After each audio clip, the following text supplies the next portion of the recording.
Genuinely excited about this, joined by the 4 times World's Strongest Man competitor Darren Sadler, aka co-founder of Giants Live. Daz, how are you, mate? Good, how are you? Very, very well. We're also in Giants Live HQ, newly formed. Yeah, we've got new offices, getting ready for the big year of 2020, which so far has been postponed, but we're looking forward to the back end of the year. So you started Giants Live with Colin Price. Yeah. How did that all begin? Because it's now the biggest thing in Strongman, basically.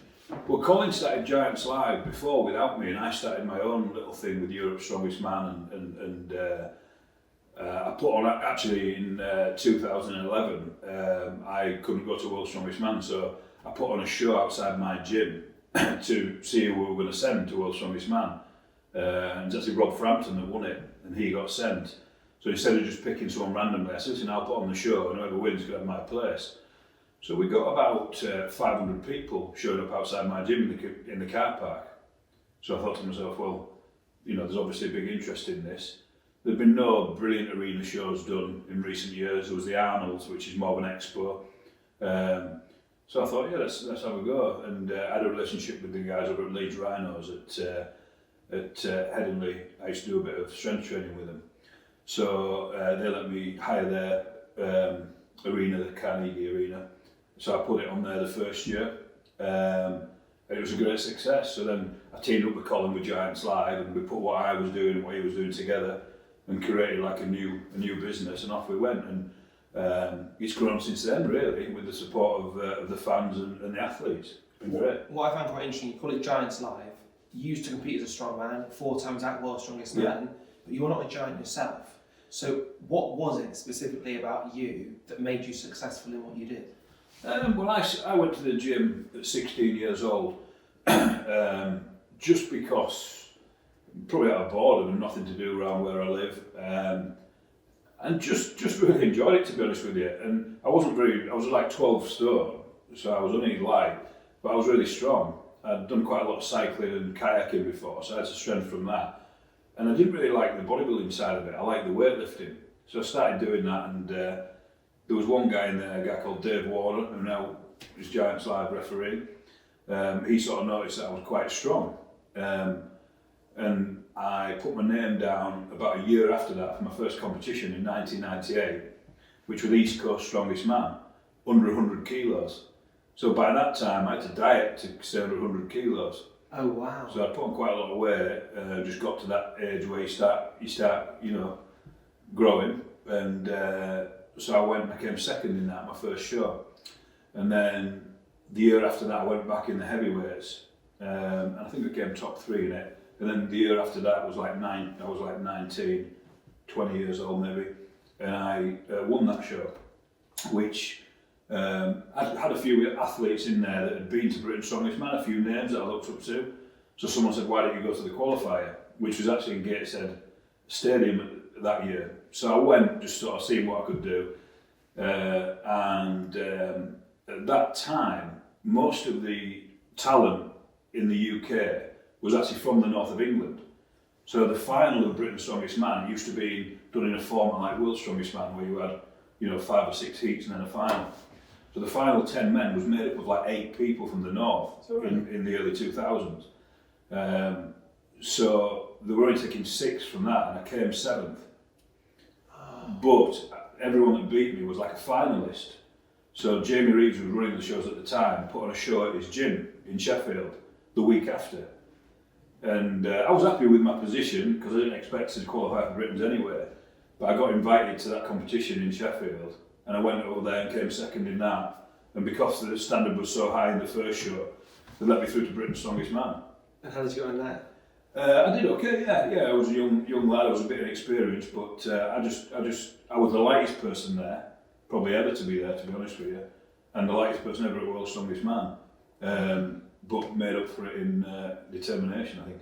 But even that, I've got an image of you, and it might even be against Marius, you know, but it's when you're low, it's at the stones. Yeah. And the first stone, you're basically having to push press it on. Yeah. Well, the last year Marius competed, 2009, in the heats, he was against me. Was it? Okay. I won the deadlift and you know, beat him on a couple of events, but obviously he was just so good, you know.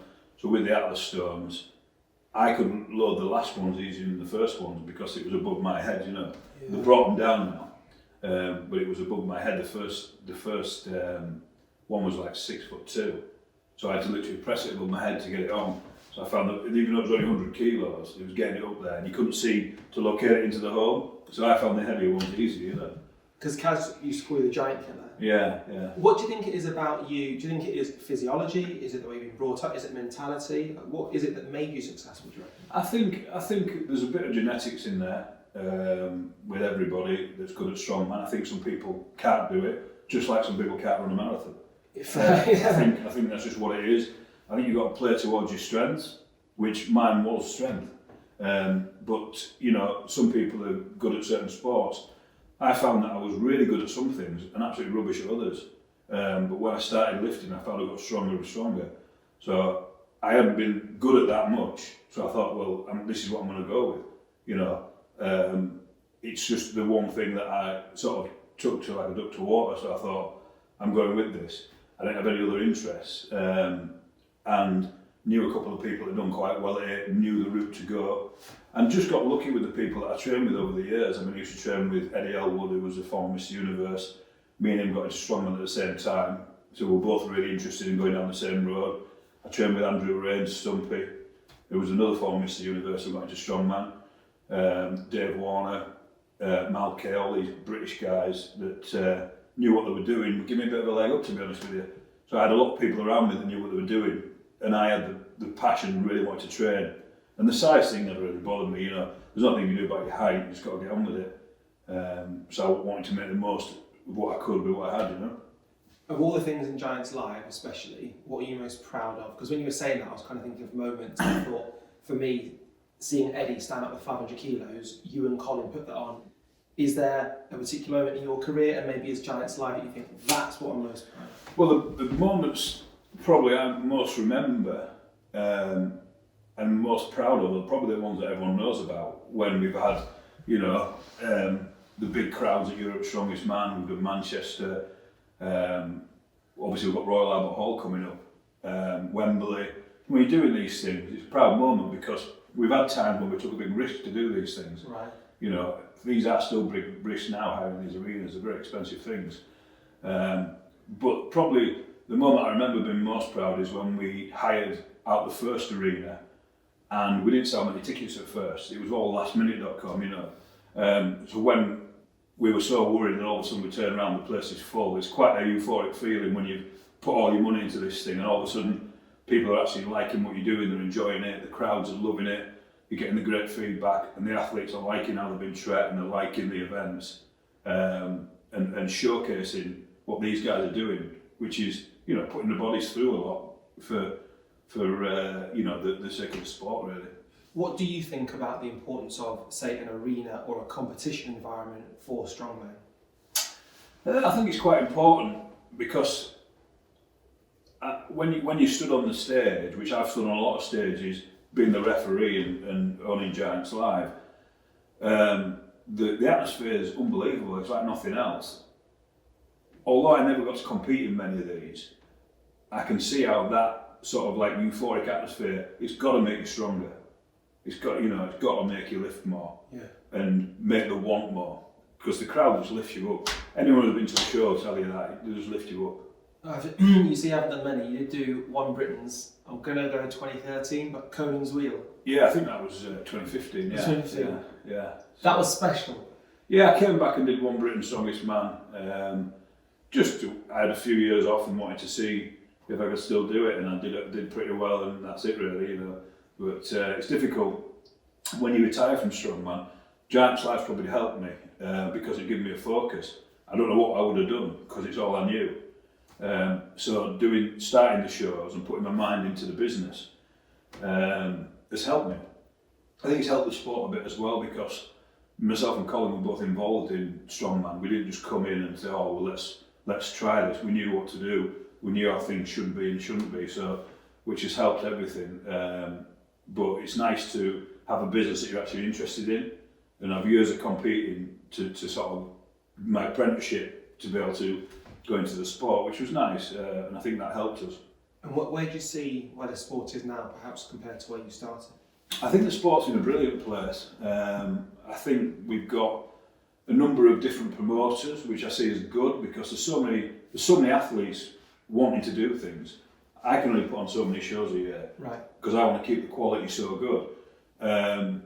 And you see some new promoters coming in, bringing some big money into the sport. This is all good. It raises the athlete's profile, and I think we all help each other. So the sport's in a brilliant place. It's in an absolutely brilliant place. What would be your thoughts on Thor's 501 attempt? First things first, do you think he's going to get it? I'm 50-50 with it. I hope he gets it because the training he's put into it looks unbelievable. You know, some of the repping he's doing. It depends how he did some reps on 440 last week, which would just look like unbelievable. For a triple, you know, no one's ever done that before. I think the world record on 400 was 5 reps. So if he's well, that happened at Giants Live Manchester. It was Jeff Caron and Janassi that did it. But if he's doing 440 for 3, that's probably more of an impressive feat. Did you see your dad, by the way? He did 140 for reps. Right, okay. I was impressed. Oh, it's great, yeah, brilliant. Bring the family in, yeah. But yeah, I see it as a good thing. I mean, at the end of the day, the guy's got every chance of doing it. If anybody's going to do that, it's him. That's, you know, it's a good thing. Obviously, there's some speculation. Is it a world record? Obviously, in an ideal situation, they should be doing competition, but the world's not in an ideal situation, you know. And I think people bickering and all this sort of thing isn't going to get us anywhere.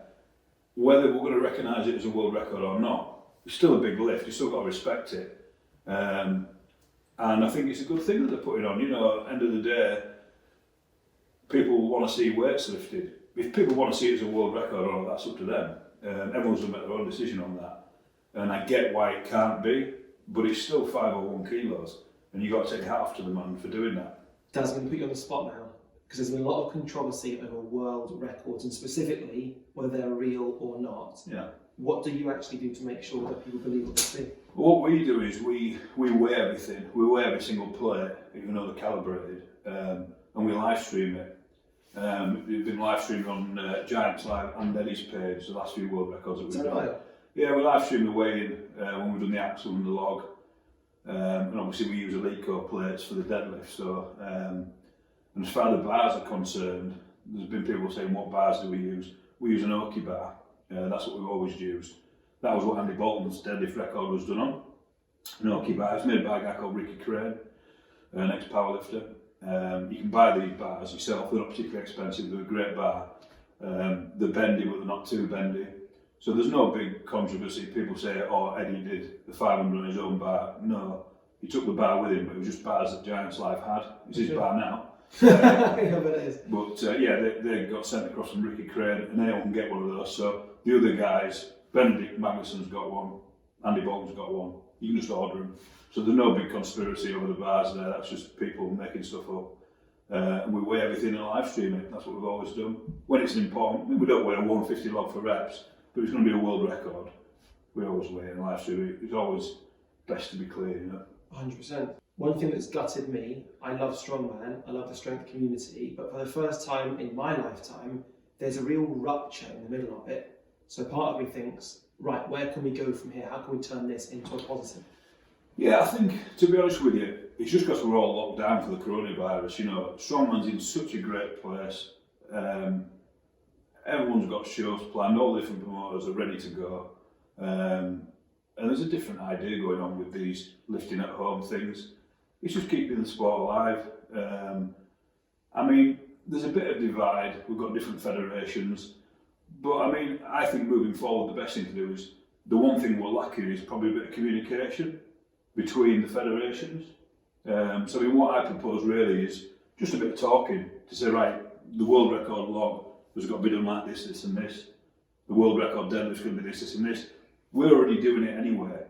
But it's making all the federations agree, so the Arnolds, WUS, Giants Live, Ultimate Strongman, we should always get together and have a conversation and say, listen, this is how we're going to do it. Because we're all doing it pretty similar anyway, but we can just decide. And I'm not about getting together and putting on shows together.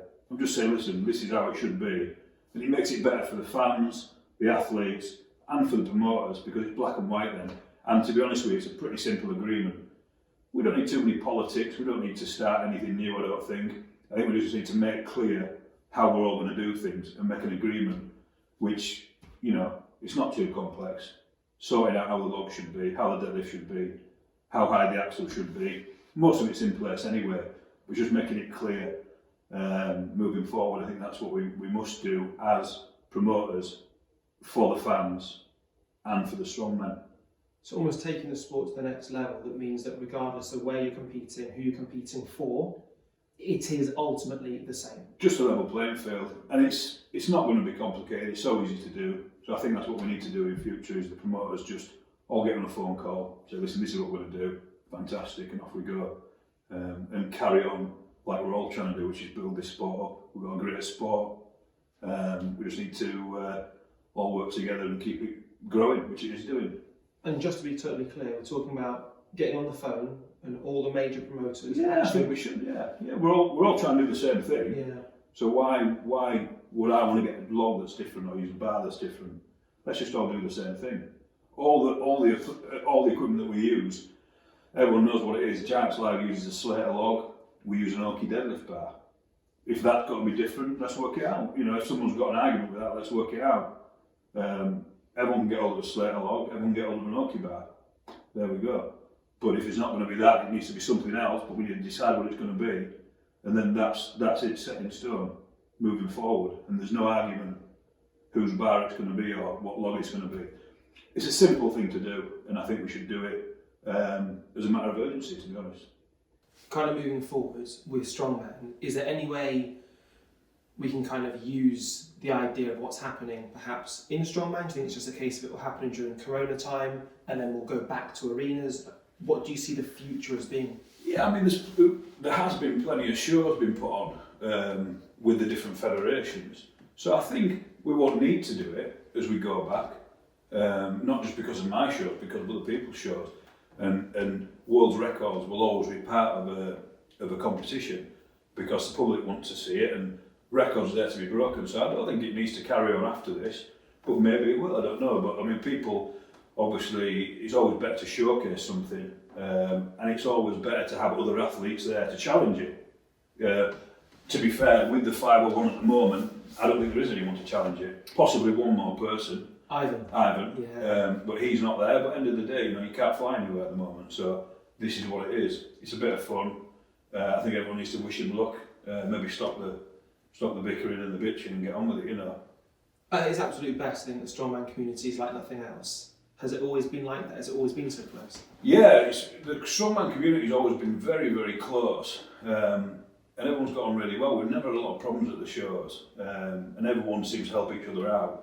There's always rivalry because that's sport and that's passion, People are passionate about what they're doing. And somebody who's training in the gym all year to go for a title, if they don't get it, sometimes they don't see things clear. They say, oh, well, I should have got that. And that happens in every sport. But that's just life. But yeah, I mean, in general, it's a good sport to be in. People look out for each other. I think the thing most people won't know about you, they know about Giants Live, they know about your strongman career, but they won't know that you actually help a lot of people behind the scenes in terms of the gym and getting them stronger. When I think of especially things like log, specific technique points. For anyone who's going to start strongman, what would you say to them? What do they need to know going into it? Well, I sort of coach a lot of people, and what I tend to do is, as I see people coming up, if I see a lot of potential in them, which has sort of come through us anywhere, when we see them coming into the shows, a lot of them have sort of glitches in their armour. A lot of them are really strong, but it's not quite got the technique.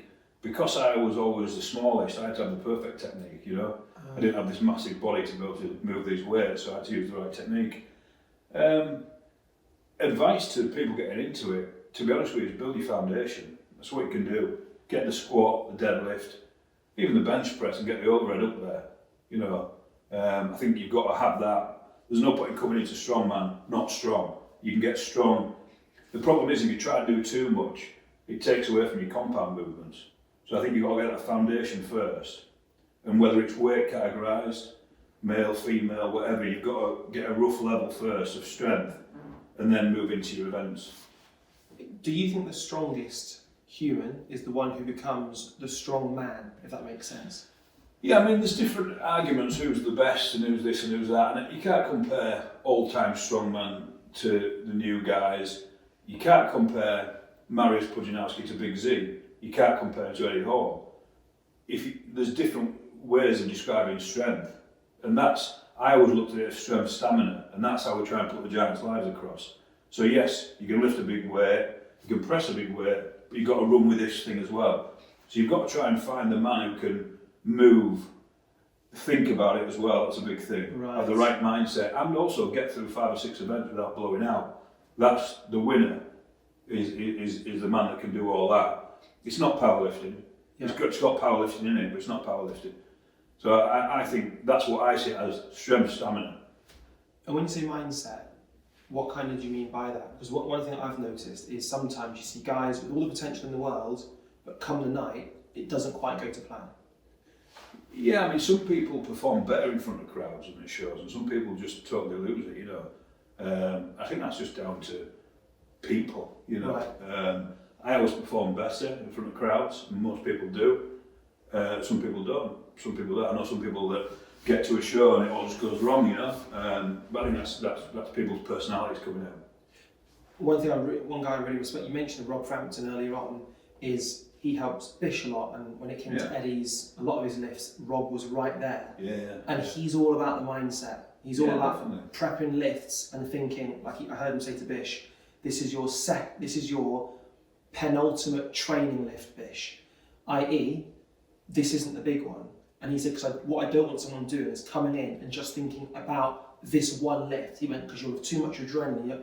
And I thought, I would have needed a Rob in my pocket. We always let one person backstage with each athlete. We can't have too many people because that just annoys everybody, But you've got to have the right person with you to say the right thing, not to annoy you, to remind you of why you're there, to remind you of what you're there to do and keep you focused. And you need that person. People choose that person themselves.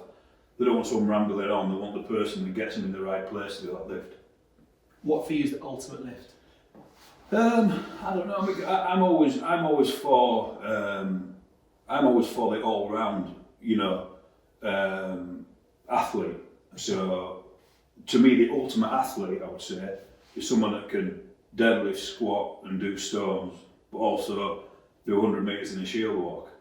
That's the person who will win World's Strongest Man. If you look at the guys now, the fit guys, even Thor is massive, but he's a massive athlete. Yes. And even the guys that were so strong, like Eddie Hall and Big Z, they could move. They weren't just static athletes, they could move, And that's where you need to be. Is World a different kind of mentality to the one-day arena show? Yeah, it suits some people because at World you probably might do 1 or 2 events a day. Although it's getting a little bit quicker now, maybe 3 events a day. You get the chance to rest between events, whereas at the arena shows it's like you've got to get through it. Which someone a little bit fitter, if you're doing it over 3 or 4 hours, yes, the fitness really comes in. When you've got to go lift a 200 kilo stone, you've just done 4 or 5 events. Whereas at World's Strongest Man, that stone might be just there on its own at the end of a competition, on day 3 or day 4. So yeah, it suits some people better than others.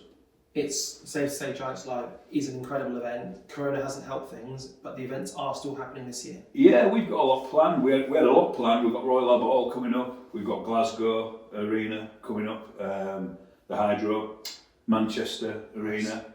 We've got the Europe's Strongest Man that's set to happen in August. We've already done Britain's Strongest Man, obviously. So we've got plenty of stuff going on, but obviously the uncertain times. So we're just doing the best we can this year. But we've got big things planned for the end of the year and the future. But Strongman in general, there's a few people saying with these lifts, these record lifts going on, it's split the community. Saying, oh well, I don't think it's right, and I do think it's right. I think Strongman's in a great place. You've got promoters trying to do some great things, not just us. Everyone's doing great things. You've got loads of opportunity for athletes, which means loads of opportunity for fans. So I think Strongman's never been in a better place. And a bit of controversy never did anybody any harm, I think everyone just needs to chill out a bit and let things happen, and it'll be what it'll be. And hopefully these guys will get these lifts, because I know they're all personal friends of mine. I know how hard they've trained for it. There's no luck involved in lifting 501 kilos or doing a 230 log.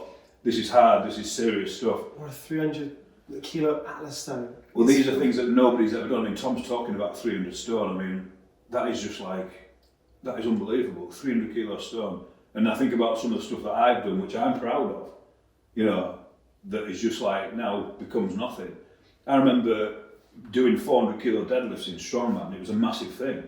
And it was like, oh, I can do 400. And people forget how heavy 400 kilo is. Right. Right? Now we're looking at 500 kilos. People have forgotten about 400. But 400 is massive. You know, and like a 200 kilo Atlas stone is heavy. Tom's talking about 300 kilo Atlas stone. It's another. So like I said, Strongman's never been in a better place. And, you know, regardless of whether you want to say it's a world record, it's not a world record, it's weight been lifted. That's one thing that we can't deny. And that's what we're in the sport for. So let's get it done, you know. I've got to talk to you about one man, because we mentioned that, so you're 40, you came back in 2015, when you were 35. Yeah. A man who's almost 20 years older than that and is still competing. Mark Felix. Unbelievable, yeah. Yeah. But me and Mark are great friends.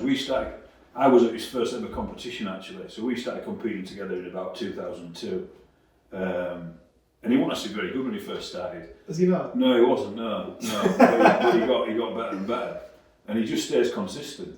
His first competition was terrible. I think there was a weight of a log and a weight of a deadlift that we had to do to carry on through the competition. Okay. So we had to do like, let's say, 120 or 130 log. And he couldn't do it, so he just went home. You know, so, and then look at what he's done. He's great, so, you know, and he just stays the same. He's always consistent. You know, he's got the unbelievable grip. The fans absolutely love him. Yeah, he's a great asset to our company and to the sport. You know, people, he's like a national treasure to Giants Live. You know, he's so good, and he just keeps coming back and still getting on podiums. You know, and breaking world records. Breaking world records. Royal Albert Hall, he's going for the Hercules Hall world record. Is he? His own? He's going for it, yeah. He wants to break it again. He said he can. Because he said he doesn't really train for it very much. You know, and he still wins it because he's got these massive hands, you know. So it'd be interesting to see if he can break it. I think he can, to be honest with you. I do. The man's a hero. He's an absolute hero. Final question to you. So Colin Price says he defines the world's strongest man as being, who would you want to lift a car off your chest if you were crushed underneath it? Yeah, well, I suppose if I was crushed underneath a car, who would I want? Probably Kazmaier. Because he'd probably just tear it apart. You know? All these guys have got their own different weapons. You know, if you set it up like a, you know, like a man that you build. You know, Eddie's got the best deadlift, and you know, Thor's got that massive frame, and Brian Shaw's unbelievable, and Kazmaier's crazy, and you know, everyone's got their own weapons in their arsenal. But I think mindset is the biggest thing, because I've competed against some huge guys and very strong. They can't really do anything in strongman. But you look in someone's eye, once the whistle blows, everyone goes on about preparation, this, that, which is all, you need to do everything nowadays because it's so important. But once the whistle blows, it's been in that right place and been in the right mindset to be able to give it everything. And unfortunately, not worry about injury and all this sort of thing. You've just got to go for it. That's the sport, really. Okay, in fact, one final question. So you're a referee, you obviously are controlling a situation. Yeah. When you're looking at somebody going for a lift, and if it's a 1 rep max, can you often tell whether they believe whether they're going to do it or not, being that close to them?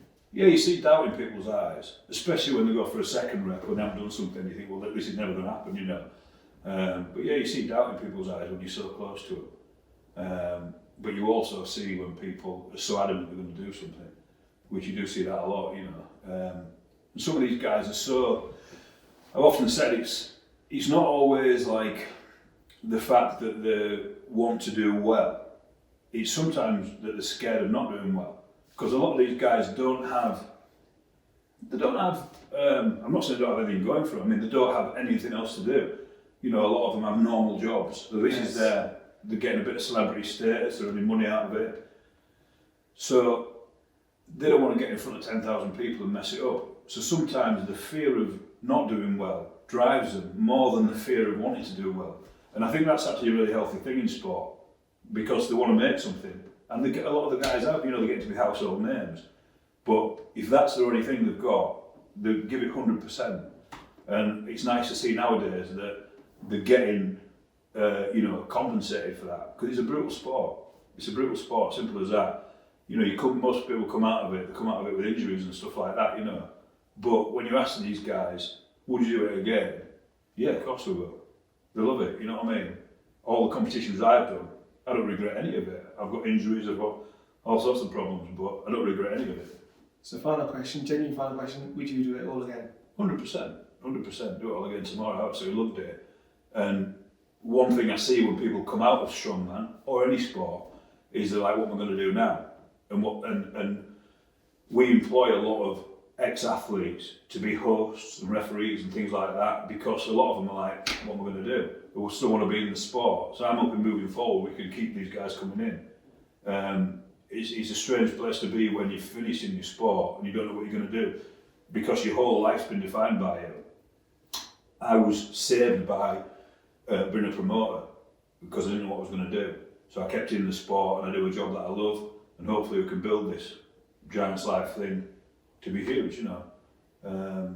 But yeah. I think you say you've done more than one like that, Darren. I honestly always look forward to seeing all the Giants Live shows. The next one we've got Europe's, Manchester, Glasgow, Royal Albert Hall as well. Yeah, then next year we've got some big things planned. Just need to get this coronavirus out of the way. Yes. All being well, you know, everyone needs to stay safe and keep healthy. And then when the world's ready to go again, we're ready to go. Bring it on. And just finally, Thor, if you're watching, good luck for 501. Yeah, let's see these records, boys. Brilliant.